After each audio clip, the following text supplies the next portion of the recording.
Plus j'avance, plus il y a des choses que je ne peux plus soutenir, même si tout le monde les trouve normales. Je ne peux plus cautionner une réalité qui me dit comment exister. Et c'est là que commence la vraie liberté. Dans la première partie, je t'ai dit, je n'ai plus de stress financier. Je fais confiance à mon âme et quoi qu'il arrive, c'est ce qui doit arriver.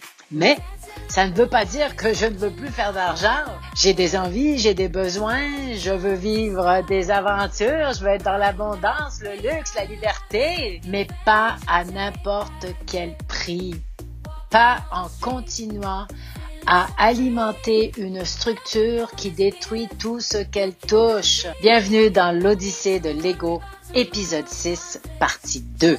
Plus j'avance en conscience, plus je deviens souveraine à l'intérieur et plus ça se reflète à l'extérieur. Et c'est là que ça se complique. Parce que je ne peux plus adhérer à des mécanismes qui perpétuent la peur. Pas parce que je refuse de contribuer, mais parce que mon cœur ne veut plus valider des choix dictés par la survie. Je veux bien donner, mais pas pour soutenir un monde où il faut mériter le droit d'exister. Perso, j'ai jamais compris pourquoi il fallait que j'ai des droits pour me sentir vivante. Depuis longtemps, j'essaye de vivre autrement, selon mon cœur. Et aujourd'hui, je sens que j'approche un passage. Mais avant de sortir du système extérieur, je dois être libre en dedans. Parce que la vraie matrice, la vraie prison, elle n'est pas politique, elle est intérieure.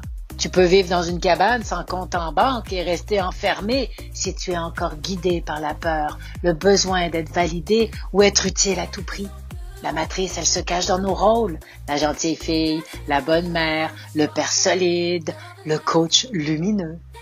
Autant de stratégies de survie qui, aujourd'hui, nous étouffent. On ne quitte pas cette logique en changeant de décor. On la dissout filtre par filtre. La vraie souveraineté, ce n'est pas un statut, c'est un choix. Celui de ne plus laisser la peur décider à ta place. Changer de décor, c'est facile. Changer de programme à l'intérieur, c'est radical.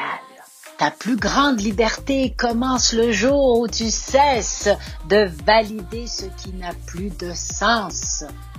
Tu sens qu'une part de toi veut se libérer? Fais le quiz, le lien est dans ma bio. Et abonne-toi, parce que ce qu'on traverse ici, ce n'est pas juste un éveil, c'est un vrai saut.